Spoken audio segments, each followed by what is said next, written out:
नमस्कार, स्वागत है आपका आर्य न्यूज में। मैं हूं आपके साथ सुमन पाल। खबरों की शुरुआत करते हैं। राजधानी दिल्ली के एम्स अस्पताल का एक नया मामला आपको बता दें कि सामने आया है, जहां पर किसी मरीज से जुड़ा हुआ नहीं बताया जा रहा है, बल्कि एम्स में पढ़ाई कर रहे एमबीबीएस के छात्रों से जुड़ा हुआ मामला। ये हम आपको बता दें कि दशहरे के अवसर पर मेडिकल छात्रों का एक कार्यक्रम आयोजित किया गया था। इस कार्यक्रम में एक नाटक प्रस्तुत की गई थी और जिसमें कई छात्रों ने हिस्सा भी लिया था। आपको ये भी बता दें कि ये नाटक विवादों में किस लिए आया था। आपको ये भी जानकारी हम दे दें कि जैसे ही इसका वीडियो, आपको बता दें कि एम्स की रामलीला का एक वीडियो वायरल हुआ था, जिसमें ये मामला सामने आया था। छात्र संघ ने घटना के लिए माफी भी मांगी है। आपको ये जानकारी दे दें कि रामायण के मंचन में भगवान राम और सीता मैया के बारे में अभद्र भाषा का प्रयोग किया गया था और रामलीला को बेहद मजाकिया और आज संवेदनशील तरीके से पेश किया गया, जो कि किसी भी धार्मिक भावनाओं को ठेस पहुंचाता है। इस नाटक को लेकर जब एम्स स्टूडेंट यूनियन से बात करने की कोशिश की गई तो उन्होंने इस बारे में कोई बात करने से मना कर दिया। हालांकि इस बात से बिल्कुल इनकार कर नहीं किया जा सकता कि ये वीडियो एम्स मेडिकल छात्रों का नहीं है।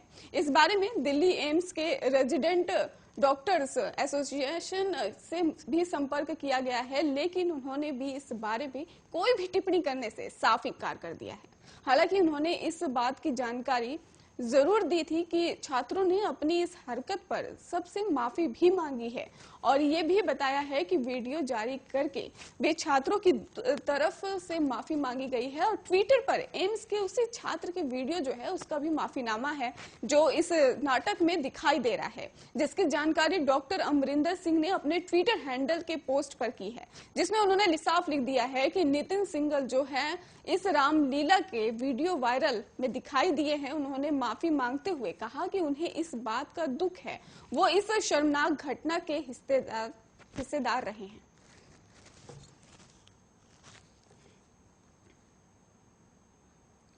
घाटी में गैर कश्मीरियों को लगातार निशाना बनाया जा रहा है। इन हमलों में आपको बता दें कि लोगों में गुस्सा भी बढ़ता जा रहा है इस हमलों को देखते हुए। और इधर मेघालय के राज्यपाल सत्यपाल मलिक ने भी घाटी में गैर कश्मीरियों की हो रही हत्या को लेकर एक बड़ा बयान दे दिया है। मलिक ने कहा कि जब वो जम्मू कश्मीर के राज्यपाल थे तो आतंकी घटनाएं नहीं होती थी। श्रीनगर के 50 किलोमीटर के दायरे में आतंकवादी घुसने की हिम्मत नहीं करती थी। और इतना ही नहीं, गौरतलब है कि घाटी में सुरक्षा बलों के ऑपरेशन से भी आतंकी अब इस कदर बौखला गए हैं कि वो निहत्थे मजदूरों को अपना निशाना बना रहे हैं। सेना का सामना करने में नाकाम आतंकियों ने फिर से टारगेट किलिंग शुरू कर दिया है। रविवार शाम को आतंकियों ने, आपको बता दें कि दक्षिण कश्मीर और कुलगाम में भी 3 मजदूरों को गोली मार दी थी। इनमें से 2 मजदूरों की मौके पर ही मौत हो गई थी, जबकि एक मजदूर बुरी तरह से घायल हो गया था।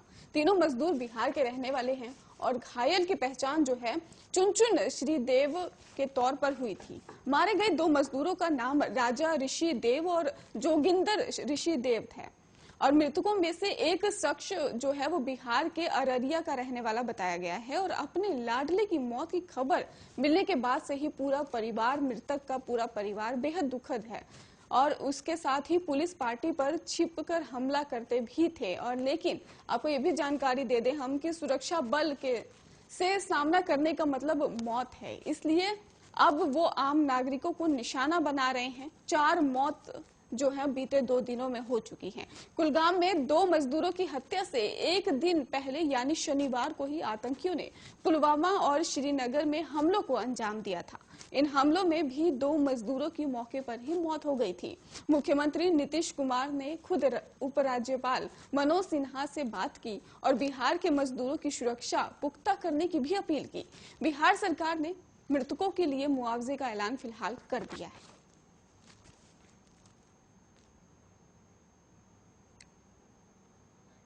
पश्चिम बंगाल में दुर्गा पूजा समाप्त होते ही टीएमसी उपचुनाव की तैयारी में जुट गई है। रविवार को कुछ बिहार के दिनहाटा में ही टीएमसी मंत्री और ममता बनर्जी के करीबी माने जाने वाले फिरहाद हकीम चुनाव प्रचार करने पहुंचे। फिरहाद हकीम जो है उन्होंने एक जनसभा में पीएम मोदी पर बोलते हुए समय की मर्यादा का लक्ष्मण रेखा तक पार कर दी है। हकीम ने ये न केवल प्रधानमंत्री मोदी बल्कि अमित शाह पर भी सीधा निशाना साध दिया है। उन्होंने कहा कि केंद्र सरकार अब सीमा सुरक्षा बल की तैनाती कर स्थानीय लोगों की जमीन पर कब्जा करना चाहती है। हकीम ने यह भी कहा कि क्या आप अभी के लिए उनकी रणनीति जानते हैं?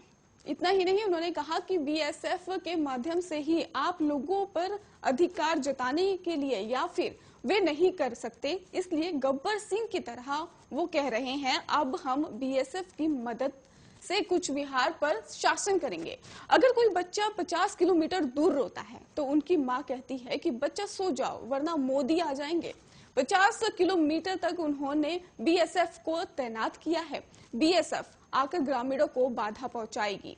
बीएसएफ 50 किलोमीटर आएगी और उसके बाद हमारे गांव, हमारे कस्बे की निगरानी करेगी।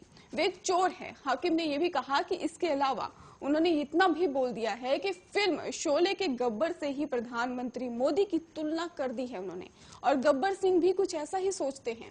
50 किलोमीटर की दूरी, अब मोदी वही कह रहे हैं कि 50 किलोमीटर की दूरी पर बीजेपी बीएसएफ तैनात करेगी और माँ अपने बच्चे से कहेगी सो जाओ वरना नरेंद्र मोदी आ जाएंगे। लेकिन वे नहीं जानते कि ममता बनर्जी ठाकुर है तो वीरू और जय यहाँ बैठे हैं। वे नहीं जानते कि हम ममता बनर्जी के सिपाही हैं।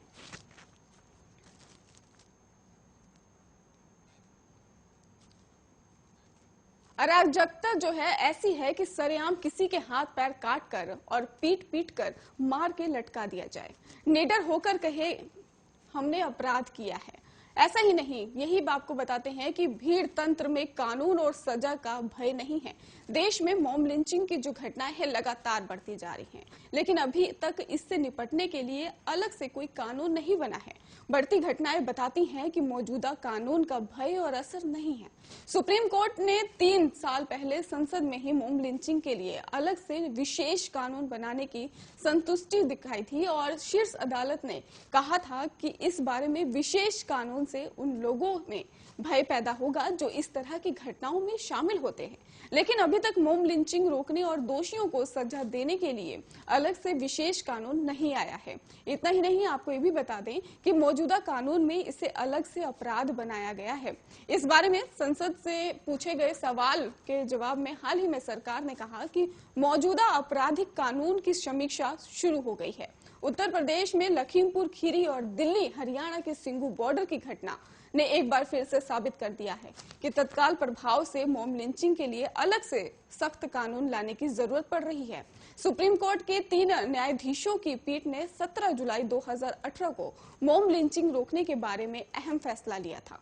और आपको ये भी बता दें कि शीर्ष कोर्ट ने यह भी कहा था कि इसमें कोई संदेह नहीं है कि कानून का भय और कानून के शासन के प्रति सम्मान सभ्य समाज की नींव है और भीड़ तंत्र को बर्दाश्त नहीं किया जा सकता। सुप्रीम कोर्ट ने मॉब लिंचिंग से निपटने के लिए निवारक, उपचारक और फिर दंडीय दिशा निर्देश भी जारी कर दिए थे। साथ ही केंद्र और राज्य सरकारों को 4 सप्ताह में उन पर अमल करने के भी निर्देश दिए थे। इसमें अपराध रोकने और अपराध पर कार्रवाई के बारे में पुलिस की जिम्मेदारी से ही आपको बता दें कि पीड़िता को मुआवजा और मुकदमे का ट्रायल फर्स्ट ट्रैक कोर्ट में किए जाने तक के विस्तृत निर्देश दिए गए थे।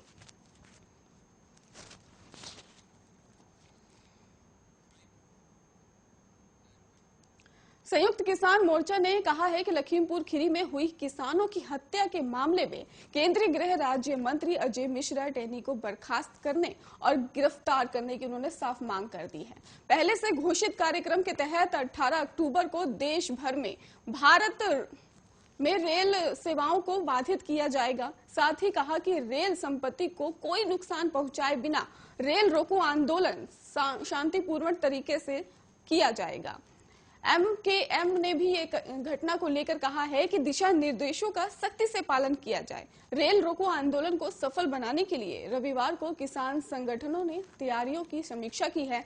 इस दौरान सड़क मार्ग बाधित नहीं किया जाएगा और केवल रेल रोकने के लिए ही कहा गया है। भारतीय किसान यूनियन के प्रदेशाध्यक्ष रतन मान ने यह भी कह दिया है कि इसके लिए सभी जिलों में कार्यकर्ताओं की ड्यूटी लगाई गई है। वहीं राकेश बैंस ने कहा कि रेल रोको आंदोलन के लिए सभी तैयारियां कर ली गई हैं। एमकेएम समन्वय समिति के सदस्य जो हैं बलबीर राजेवाल ने ये भी कह दिया है कि 3 अक्टूबर को ही लखीमपुर खीरी में हत्याकांड के तुरंत बाद मोर्चा ने विरोध जताने के लिए कई कार्यक्रमों की घोषणा की है।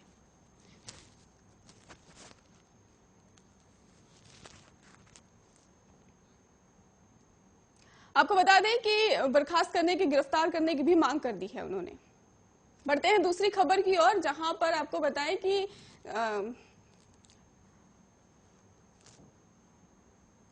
हम आपको बता रहे थे कि लखीमपुर खीरी की घटना जहां पर किसान रोको आंदोलन चल रहा है। फिलहाल हम दूसरी खबर की ओर बढ़ रहे हैं, जहां पर कोरोना के जो अलर्ट है वो जारी कर दिया गया है।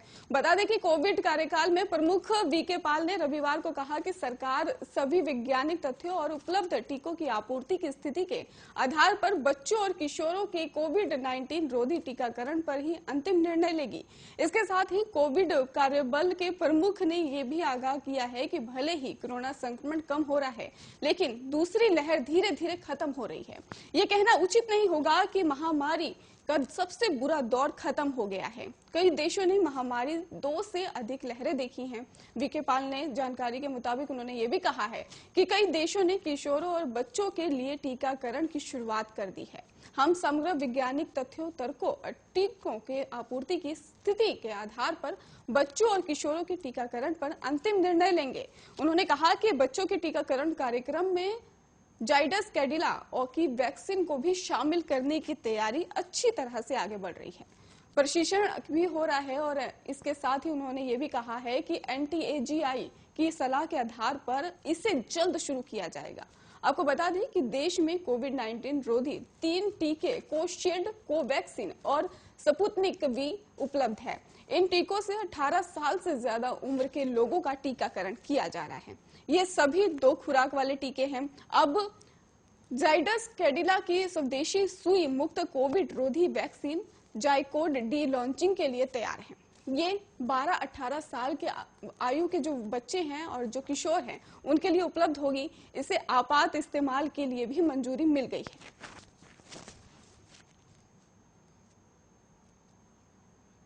खबरों का सिलसिला लगातार जारी है, आप देखते रहिए आर्य न्यूज।